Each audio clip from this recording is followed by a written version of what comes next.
Bem-vindo a mais um episódio do nosso Clássico Show, nosso programa de notícias que a gente comenta o que acontece no Brasil e no mundo da forma mais imparcial que a gente consegue. Boa. O governo da Alemanha vai colapsar, né? A coligação já colapsou, basicamente, e aí vai ter uma eleição no começo do ano que vem. A gente tá trazendo essa notícia para dar um pouquinho de, break de Trump, né? Chega de falar do Trump. Respira. Não, na verdade o Trump destruiu o governo alemão. Não foi o caso. Narra aí pra gente o que aconteceu, cara. Cara, então, a Alemanha, né, tem, só para um backgroundzinho, né, um governo parlamentar e é famoso por ser um dos governos de coalizão, um governo parlamentar capaz de produzir coalizões mais sólidas, né, em toda a Europa, né, então é famoso lá, porra, Angela Merkel ficou mais de 15 anos, eu acho, de poder, ficou tipo 17 anos de poder, uma coisa assim, e ela tinha lá, a coligação dela era sólida, geria as coisas de uma forma razoável e que era basicamente produzir um consenso nacional, então ninguém tirava, né? Exato. E aí, desde que o Bundestag foi reformado, né, voltou a operar de fato, poucas vezes tinha acontecido uma quebra de coalizão. Sim. Só aconteceu 2 vezes desde a Segunda Guerra Mundial, entendeu? Entendeu? Então, porra, a Alemanha é um lugar famoso pela estabilidade política, diferente de seus vizinhos, muitas vezes, né? Espanha, França. Itália, França, Inglaterra, todos são muito mais voláteis que a política alemã. Em parte é porque os alemães também assumiram, né, mais recentemente, o fardo de ser o coração da Europa. Eles também são absolutamente traumatizados, né, com a instabilidade política, né? Exato. Então eles não gostam muito de movimentos radicais assim na política. Então tem um sentimento muito de moderação muito grande. Então aí o governo alemão foi destroçado. Então é uma notícia que você deveria se importar, porque sinaliza para uma coisa importante, provavelmente, né?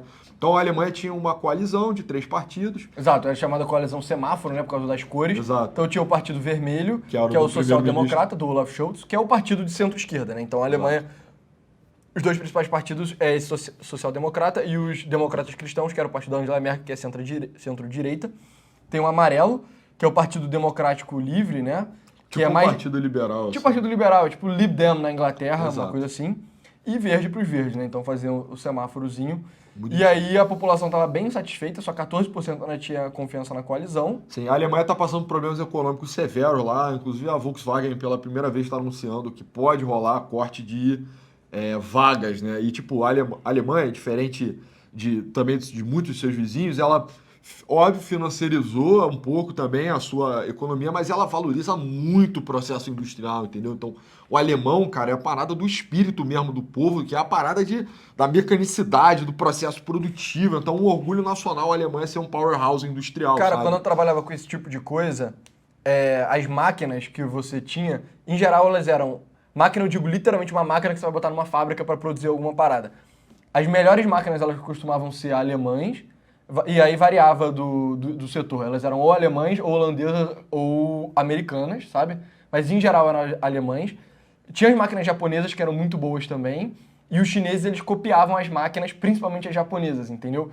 Então, cara, quando as pessoas falam de desindustrialização do mundo, em geral as pessoas falam da Inglaterra, falam dos Estados Unidos. O Brasil acabou entrando nisso, né? Um dos grandes problemas do Brasil é que o Brasil, ele é um país de terceiro mundo com problemas de país de primeiro mundo, só que a Alemanha era um país de primeiro mundo com uma coisa diferente, então era um país industrializado, né? Então, pô, é uma parada de orgulho nacional mesmo. Então, tipo, igual o brasileiro fica, porra, esse é o país do casca de bala e do calma calabreso, entendeu? O alemão fica tipo, esse é o país do processo fabril mais eficiente, mais técnico, as nossas máquinas têm tipo 100 mil anos de garantia, elas nunca quebram, entendeu? Então, e a Volkswagen porra, não preciso nem falar, né? É tipo, dos momentos de maior. Eu não posso falar nem isso, porque na real o contexto de fundação da Volkswagen é meio esquisito. Mas assim, é uma das grandes paradas de orgulho nacional da Alemanha, né? A Volkswagen é a montadora. E aí tava todo esse contexto, a energia tá cara pra cacete, porque teve um plano meio estúpido de transição energética.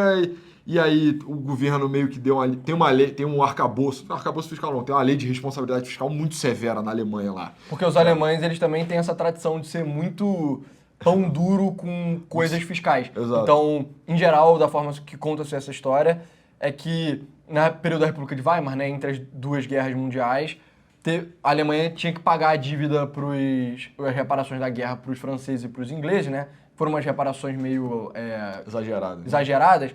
E aí a única forma de fazer isso era desvalorizando a moeda, entendeu? Então eles desvalorizavam a moeda, compravam ouro e davam ouro para a Inglaterra e para a França, e aí o povo alemão ficou traumatizado com essa experiência, e eles falam, não, nunca mais, então, a gente vai fazer uma política monetária, uma política fiscal que seja... que possa levar a esse tipo de coisa de novo, sabe? Então eles são super linha dura. Isso ficou famoso no pós-crise de 2008, que os alemães eles eram todos certinhos e tal, não eram endividados, bababá. A galera do sul da Europa tava, porra, pega dívida, bababá. Os nossos amigos do sul da Europa, né, Portugal, Espanha, Itália e Grécia se ferraram nisso, principalmente a Grécia. E os alemães, se eles fossem mais soltos, gastosos, teria sido menos pior pros gregos e pro galera do sul, mas eles não foram. Enfim. Até em nível pessoal, né? O alemão, eu já vi muita gente na União Europeia fazendo essa piada, que é tipo, cara, às vezes na Alemanha, cultural, é tipo assim, o cara, pô, quer uma carona pro trabalho? Ah, quero, beleza, entra num carro aí. E aí, depois o cara fala, ó, manda aí o pagamento da gasolina e tal, deu tipo mais ou menos 2 euros, entendeu? Então, tipo, cara, ressarcimento de carona é bizarro. Então, teve tendo essa discussão, tem 2 partidos alinhados à esquerda, tem o partido do próprio Olaf Scholz, né, o social-democrata, óbvio, Partido Verde. Na Alemanha, mas é o PV no Brasil. Não. Esse é tipo o Partido Socialista na Alemanha. Assim, é tipo o PSOL. Exato. Exatamente, PSOL, perfeito. É tipo o PSOL. E até mais à esquerda, e tem lá o Partido tem lá o Partido Democratas Livres, que é tipo o Partido Liberal, nem tem equivalência, assim, meio que não é nem o PSDB, né? Talvez difícil, cara. Talvez o mais próximo seja o PSDB, meio pro-business e liberal socialmente também, ao mesmo tempo, entendeu? Então, meio que... Cara, seria tipo um partido novo do João Amoedo, entendeu? É, isso aí, exatamente. Então, na minha opinião, a melhor analogia é o seguinte, o partido do Olaf Scholz é o PSDB, sabe? Tá. O próprio partido do Olaf Scholz é o PSDB, o Partido Verde é o PSOL, e o Partido Liberal é o Partido Novo do João Amoedo, que não existe mais. Que era uma parada liberal na economia e nos costumes, entendeu? Então, por mais que ele falasse o contrário. Então, meio que o que... E aí, meio que o que você... Qual é a interseção desses caras? É meio que uma noção de progressão, de costume social, noção... sabores muito diferentes de progressismo, entendeu? Mas eles não concordavam em muita coisa, na verdade, né? Na hora de gerir o país propriamente, qual foi o motivo do racha, né? Tinha muitos atritos internos. Do fundo do meu coração, eu tô falando isso pra você, porque o cara que era o ministro de Energia e Transição Energética era do Partido Verde, entendeu? Então, ele era o cara que tava aumentando pra cacete a conta de energia, enquanto o cara que era do Partido Liberal era o ministro das Finanças, entendeu? Então, era meio que tipo, cara, a gente não pode desindustrializar, e o outro cara tá aumentando o preço da energia igual um louco, e aí o Olaf Scholz no meio do caminho disso, sem conseguir controlar, dependendo do apoio desses 2 caras. E aí, enfim, a popularidade dessa coalizão estava ridiculamente baixa. Estava em 18%, se eu não me engano. Aí, cara, 14% aqui. 14% de popularidade, o que é tipo... É impressionante que ainda estava junto, né? Na verdade. É só porque era na Alemanha mesmo, as pessoas são realmente muito moderadas, né? Os ânimos lá são bem tranquilos e tal. E aí a briga final foi porque rolou um debate sobre austeridade. Austeridade não, mas responsabilidade fiscal ou liberalidade fiscal. Aí o pessoal deu o background e falou, mas o alemão sempre é muito conservador fiscalmente. Mas algo mudou. A pandemia aconteceu na Alemanha. E aí os caras não tiveram alternativa, de fato, não tiveram mesmo. Todo mundo teve que imprimir dinheiro para fazer os programas de assistencialismo. Ter déficit e tal. Exato. Então, a Alemanha teve que dar uma soltada, passou a pandemia, os liberais econômicos querem voltar para a austeridade. O Scholz e o cara do Partido Verde se recusaram. E a Alemanha está passando por um momento econômico difícil, porque a economia deles foi o que a gente falou, é uma economia industrial, e era muito dependente da energia vinda do gás russo. E com a guerra da Ucrânia, o gás russo parou de fluir. E aí, cara, a Alemanha está passando por um período econômico bem difícil. Então, do ponto de vista do Olaf Scholz, é tipo, cara, a nossa economia está ferrada, vamos ser um pouquinho mais solto aqui para ver se as coisas fluem. E o Mano Liberal tava, não vai ser solto não, a gente não pode ser solto. Isso vai ser pior, na verdade. Né? Você vai dar um alívio de curto prazo, você vai fuder a gente no longo prazo. Sim. Essa foi a briga, o Scholz demitiu o cara. Acho Exato. Além disso, o Lindner, como é que é o nome dele certinho, cara?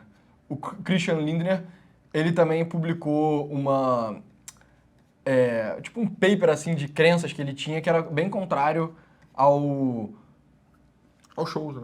Exato, ao Scholz e ao cara do Partido Verde. Então, aqui nesse artigo eles deixam claros o que aconteceu. Exato. Ele escreveu, as especulações sobre o colapso da coalizão aumentaram desde semana passada, depois que o Lindner escreveu um documento de posicionamento vazado para a mídia, em geral, tipo de vazamento é de propósito, né?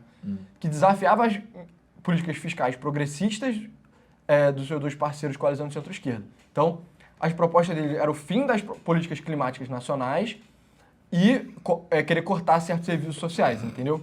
Então, fim da política climática nacional, não leia isso como sendo tipo, nossa, ele quer sair do Acordo de Paris e tal. Não, não, não. Ele só quer acabar com a insanidade do cara do Partido Verde, que estava literalmente acabando com usina nuclear, entendeu? Que é no momento que a Alemanha mais precisa de energia.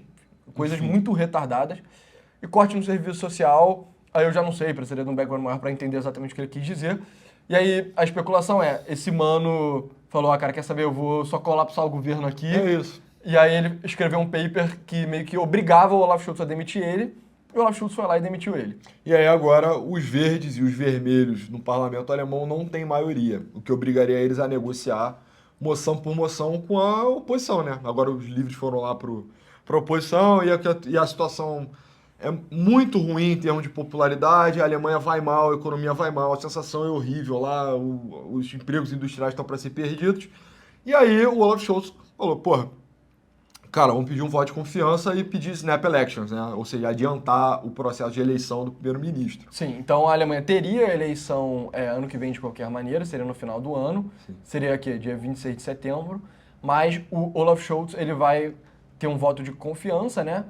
Que é tipo, é meio que um impeachment, assim, que você fala, galera, olha só, parlamento, tem apoio político ou não tem? Aí- Se não tiver, é um impeachment automaticamente, se tiver, o cara, ele meio que tem moral para continuar governando.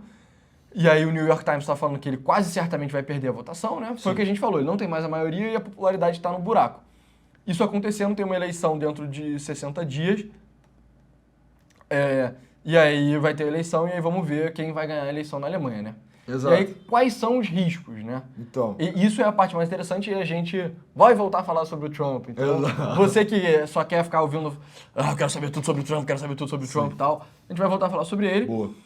E o principal risco cara, a Alemanha tem um partido desse de extrema-direita, na minha opinião, talvez seja o único partido que nego chama de extrema-direita que tem até algum mérito em chamar de extrema-direita, sabe? Ele tá bem mais à direita da Marine Le Pen e do Reform UK, assim, né? É. Em prática, ele é mais duro. Não, ele tá mais à direita do cara da Holanda, como é que é o nome dele mesmo? Geert Wilders. Exato, tá mais à direita do que o Geert Wilders, tá mais à direita do que a Giorgia Meloni. Tá, ele é o mais à direita de todos. É o mais assustador, né? Tudo que acontece na Alemanha é mais assustador, eu diria assim, né? Sim. Poderia ser a ascensão de qualquer outra coisa, eu acharia mais assustador. Até o ambientalismo na Alemanha é meio assustador, assim, bagulho meio de The Growth e tal. Não tenha filho. São vibes bem que realmente só a Alemanha poderia produzir. E aí a parada agora, porra, o Trump acabou de ser eleito, ou seja, tudo que é dissidente do consenso vai se fortalecer. O que é o consenso? A ordem, colocando em linhas bem simples assim, é meio que o consenso pode ser na guerra mundial, é a OTAN, é a União Europeia, mas são todos os tratados internacionais e a ordem internacional ocidental de forma geral. Tem várias alternativas que tentam, dentro do próprio Ocidente, que tentam não minar, mas transcender isso, né? Produzir um novo paradigma. Basicamente, todo país europeu tem uma alternativa, né? E muitas vezes, e eles até têm começado a ganhar. Na Holanda ganharam, na Itália ganharam, na França se fortaleceram muito, né? Estão em vias de conseguir também. Na Inglaterra tiveram a vitória no Brexit e tal. Só essas coisas são contrassensos dessa ordem liberal. Por que essas coisas surgiram na Europa? Em parte porque o Trump conferiu momentum a elas, né? Conferiu relevância a elas quando ele foi eleito pela primeira vez. Começou a borbulhar assim, em todo lugar esse tipo de eleição, até no Brasil, né? O Bolsonaro pegou um pouco do vento que partiu lá dos Estados Unidos, mas a verdade é que tem no mundo inteiro, né? Alguns atribuem até a ascensão do Modi na Índia ao Trump e tal, Sim, né? sim, Então, sim. As coisas têm ficado mais... Cada vez mais eu ouço essa palavra, pós-liberal, iliberal. E o Trump meio que, sempre que ele sobe ao poder, ele traz... Sempre não, ele subiu uma vez e trouxe isso. A ideia é de que ele vai subir de novo e vai trazer de novo esse tipo de vento, assim, para a política da Europa e para o mundo inteiro, sim. né? E mesmo no momento que o Trump estava derrotado, esse tipo de coisa na Europa ainda estava borbulhando, porque a Europa tem um problema muito grave de imigração, a gente já narrou algumas vezes, que os Estados Unidos recebem muito imigrante, só que os imigrantes que os Estados Unidos recebem, eles são mais compatíveis com a sociedade americana, que é o pessoal da América Latina, que, cara, é de um país com a matriz cultural cristã, entendeu? A galera, bem ou mal, trabalha, vive num país industrializado, entende o tipo de emprego que você faz, que na maioria das vezes é um emprego mais qualificado e tudo mais. E, enfim, também tem a relação dos gêneros, ela é mais semelhante à relação do gênero nos Estados Unidos, comete menos crimes, tudo bem. Na Europa, o perfil da imigração está bem diferente. Ele é de pessoas islâmicas do Oriente Médio e da África subsaariana, principalmente. Que, cara, são sociedades com uma matriz cultural muito diferente, assim. ele tem vários problemas, porque, cara, não tem indústria direito na África subsaariana, não tem indústria direito no Oriente Médio. Se você vai estar migrando para a Alemanha, que é um país que tem um bando de emprego industrial, cara, você não vai conseguir um emprego na Alemanha direito, entendeu? Os europeus, eles são super, meio que feministas, assim, liberais no trato com as mulheres e tal. Os caras dos países ultraconservadores islâmicos não são, entendeu? E aí eles tratam mulheres de jeitos absurdos, entendeu? Então tá tendo vários problemas desse tipo. Além da criação de gangue, a Europa, tradicionalmente, é um país que tem muito pouco crime, sabe? Então a polícia na Europa, ela é bem soft, sabe? Na Inglaterra, a polícia, ela nem sequer tem arma. Ela não tem nem arma, ela tem só um cacetete. Por quê? Porque a Inglaterra meio que não precisava disso. E aí, você vai uns caras do Oriente Médio, da África subsaariana, vão pra lá, estão acostumados a viver num país que é tipo, cara, você tem que ser um cara durão pra sobreviver, entendeu? Porque é um país caótico, não tem governo direito, Não tem polícia. não tem polícia e tal, e aí as pessoas têm gangue. E aí, isso é um desenvolvimento que na África subsaariana e no Oriente Médio é um caos. Você vai pra Europa, continua sendo um caos, entendeu? Então, imagina no Rio de Janeiro se a polícia não tivesse arma, sacou? É tipo isso, não é exatamente igual, mas é análogo a coisas que aconteceriam, entendeu? A polícia do Rio de Janeiro não tem arma, inclusive, né? A guarda municipal da cidade do Rio de Janeiro. Tudo bem, O que é bizarro, né? Sim. Mas eu acho até que é uma parada, cara, é mais profunda ainda, entendeu? Tipo, você pega lá, direito de cidadania nos Estados Unidos e na Europa. Os Estados Unidos, cara, se você nasceu lá, é por nascimento mesmo, entendeu? E na Europa é sanguíneo, cara. Se você nascer na Alemanha, tu não vira alemão, entendeu? Sim. A própria concepção de cultura, por exemplo, uma coisa que é inimaginável. Tinha em alguns países europeus, tem aula de aculturação, assim, pro estrangeiro. Pro cara aprender a história, o idioma, os costumes, a tradição, a gastronomia, etc. Os Estados Unidos, mano, é o Walmart e Ford, entendeu? Eu já falei isso em outro episódio, Ray-Ban. O cara vira americano, muita entendeu? gente fala isso, os Estados Unidos é tipo uma república mercantil, porra, tamanho gigantesco. Então, tipo, se você tá lá pra ganhar dinheiro do business e tal, você meio que faz parte da cultura. E, tipo, sempre foi isso, né, cara? A estátua da liberdade é um monumento a isso, né? Traga-me os pobres e os miseráveis, whatever, é uma coisa assim que tá escrito lá. Porque Nova York realmente acolheu o cara. Enfim, eram europeus na época, né? Em sua grande maioria, sei lá, alguma outra pessoa do Oriente Médio. Mas meio que a tradição americana é essa, é absorver, é converter. O Brasil tem isso. Na real, não é, as pessoas falam muito sobre isso do Brasil, mas isso é uma parada do novo mundo, de forma geral, né? Se você depois pesquisar aí sobre leis de cidadania nos dois, tem um mapinha que contrapõe direitinho. Quando você ganha cidadania ordinais e quando você só ganha cidadania por sangue. Velho mundo e o novo mundo, eles estão quase perfeitamente separados. Entendeu? A ideia é meio, tipo, se a gente fosse para os Estados Unidos, a gente ia meio que virar americano, entendeu? Entendeu? Ia ficar falando inglês, babá. Agora, se a gente fosse pro Japão, a gente não ia virar japonês, sabe? Não, exato. Tipo, você consegue olhar pra cara da pessoa e saber se o fulano é japonês ou não, entendeu? Sim. Agora, no Brasil não existe isso, nos Estados Unidos não existe isso. Essa é a ideia, mais ou menos. E pra ninguém acusar a gente de virar latino, se o americano viesse pro Brasil, ele também viraria brasileiro, tá? Entendeu? Exato. A parada é que são culturas mais móveis, é uma coisa mais cosmopolita mesmo, é da natureza da América. Cara, entendeu? isso chega até a ser engraçado, né? Porque no Japão, eu já vi vários relatos que, enfim, tem uma diáspora japonesa imensa no Brasil, e aí os brasileiros voltam pro Japão e eles são meio que discriminados, Sim, entendeu? pô. Muitas vezes é tipo, o cara tem um pai japonês, e aí com uma mãe brasileira, e aí você tem um cara que é tipo meio japonês, meio tipo europeu, pelo menos de ascendência, assim. No Japão os caras já olham pro cara e ficam tipo, não, esse cara aí não é japonês, não. Esse cara não é japonês, não. Tem muita no Japão tem política de remigração, muita, né? Porque ela tem um problema demográfico e tal. Isso era até mais forte um tempo atrás, tinha muita empresa em São Paulo que fazia remigração. E, mano, o brasileiro vai pra lá pra se fuder também, entendeu? Ele não vai lá pra integrar a sociedade japonesa, não. Ele vai lá pra lavar chão, trabalhar em linha de produção, uma parada bem básica, entendeu?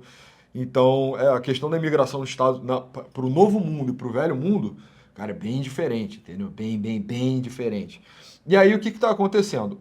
O Trump dando sopro pós-liberal, iliberal, whatever, como você quiser chamar, o problema da migração aumentando, estabilidade econômica, vai vendo o contexto, entendeu? Que belo momento para você ter snap elections na Alemanha, né? Ou tá lá o AfD. Vai ser a primeira eleição pós-Trump, vai ser na Alemanha, entendeu? Pois é, cara. O AfD já tá numa crescente, ele conquistou o primeiro distrito dele, a Saxônia, né? Se eu não me engano. Turingia, sei lá. Turingia, pessoal, muito bom. Província do Lutero, né? Sim. Obrigado, Lutero. Brincadeira. Mas, enfim, a Turingia já é a primeira... o AfD conseguiu ganhar a sua primeira província lá na Alemanha, Turingia ou Saxônia, enfim, é realmente a região do Lutero, sem piada. E ele tá ganhando marcha, tá ganhando mais tração, principalmente na Alemanha Oriental, ironicamente também, a ex-Alemanha comunista. Mas é isso, né? Tipo, aí que a situação se coloca cara, desesperança econômica, ceticismo com o governo de esquerda, meio que problemas de imigração, Trump eleito, parece que tá com a cara muito forte que o FD vai bater recorde Ou que pelo de menos novo, eles têm uma entendeu? chance de, cara, de virar um partido grande o suficiente pra ter que entrar na coalizão, entendeu? Exatamente Porque a isso. parada que acontece na Europa existe esse conceito chamado cordão sanitário, que é a grande maioria dos governos eles são parlamentares e de coalizão. Só que os partidos mais centro-esquerda, centro-direita e verde, liberal e tal, eles têm essa tradição do cordão sanitário que é, cara, a gente não faz coalizão com nenhum partido de extrema-direita nem de extrema-esquerda. E a Alemanha talvez tenha sido o país mais fiel a essa ideia do cordão sanitário. Porque o AfD é o partido mais esquisito, esteticamente... Por que a gente está falando isso, né? É porque esteticamente eles remotam muita coisa ao período nazista da Alemanha e isso é Tem uma muito coisa escândalo também. absurda e que os outros partidos que chamam de extrema-direita não fazem, entendeu? Então, sei lá, a Marine Le Pen não fica balançando bandeira da França de Vichy, o cacete A4, entendeu? Tipo... os caras na Holanda não ficam falando da período de ocupação nazista na Holanda, babá. Na Itália a galera não fica falando do período fascista, só que na AfD meio que tem umas pessoas que fazem isso, é péssimo, mas talvez eles fiquem grandes o suficiente, eles conseguirem 20, 30% bababá, que você não consegue formar uma coalizão coerente sem eles, entendeu? A parada do cordão sanitário é que eu sinto que ele também gera uma pressão em quem passa a integrar o governo, né? Por quê? A Alemanha tá passando um período péssimo, horrível. Talvez um dos piores. Pior desde a Segunda Guerra, provavelmente. Provavelmente sim. E aí, o que vai acontecer? O AfD cresce e pega 20% do eleitorado. Isso é substancial. Ou mais até. Aí você vai ter a direita não, a AfD, e a esquerda. Os dois com 40% e a AfD com 20%. Como é que forma a maioria? Você cede? Você faz um governo que é uma mistureba, de novo? Exato. Vai tentar de novo a ideia do semáforo. E aí não vai funcionar. Exato. E o ponto cara, o Olaf Scholz, ele saiu porque a coalizão dele estava extremamente impopular. O governo dele estava extremamente impopular. Então, se você for um cara dos cristãos democratas, que é o antigo partido da Angela Merkel, nesse cenário que você falou, que é 40%... Enfim, tem partidos menores, mas, tipo, imagina que seja 40% do Olaf Scholz, 40% do partido da Merkel e 20% do AfD. Cara, se tu é do partido da Merkel, você não quer fazer a coalizão com o cara do Olaf Scholz, porque ele é extremamente impopular. Mesmo as pessoas que votaram em você porque não querem aquela parada. Aí você vai fazer esse tipo de coalizão, você só tá pedindo pro seu governo colapsar. Exatamente. E na próxima eleição, o AfD, ao invés de pegar 20%, pega 40%, entendeu? Exato, exatamente isso. Eu acho, inclusive, que não precisa nem na questão da popularidade, é que você só não vai conseguir governar, entendeu? Vai ser como é que os portugueses fizeram isso também? Lá deu certo, por que pareça. Eles chamam de geringonça. O nome do governo de coalizão lá era uma coalizão de partido de esquerda muito diversos. Eles passaram a chamar de geringonça. Não é sempre que funciona. Na verdade, geralmente não funciona. E aí tu vai fazer uma geringonça alemã e aí vai gerir mal de novo. E é isso, o AfD continua crescendo até ele ser uma força que é impossível de ignorar. Então... meio que você tem duas escolhas, né? Ou você legitimiza ou você opta pela inação, né? E, tipo, a possibilidade do colapso. É óbvio que, tipo, o cordão sanitário, a pretensão dele não é nem ser enérgico, gerir e tal. Na verdade, ele só quer isolar mesmo, ele quer que os ânimos se acalmem. É porque um pouco da ascensão da AfD também necessita de momentum, né?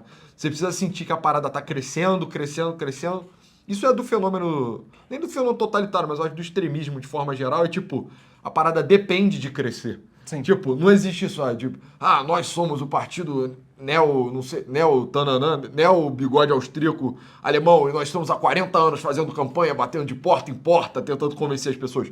Não é assim que funciona. Tem que ser uma coisa abrupta, rápida, né? Assim, então, meio que na tentativa de silenciar, esconder, tirar um pouco do timing da coisa. Só que agora vai produzir um timing, um contexto muito positivo para a AfD e o cagaço é esse. Só que, assim, a mídia não tem noticiado isso como uma possibilidade real ainda. Tem falado, o partido da Merkel voltará para o poder e governará por mais 50 gerações, tá ligado? Porque os democratas cristãos do Emael alemão lá, enfim, whatever, eles são muito responsáveis, né? Eles são o que a Alemanha quer de verdade. Só que é isso, né? Só que aquilo, são mesmo. Porque quem abriu os portões para a imigração foi a Angela Merkel. Ela foi a grande líder dessa parada. Exato. E ela é do Partido dos Cristãos-Democratas.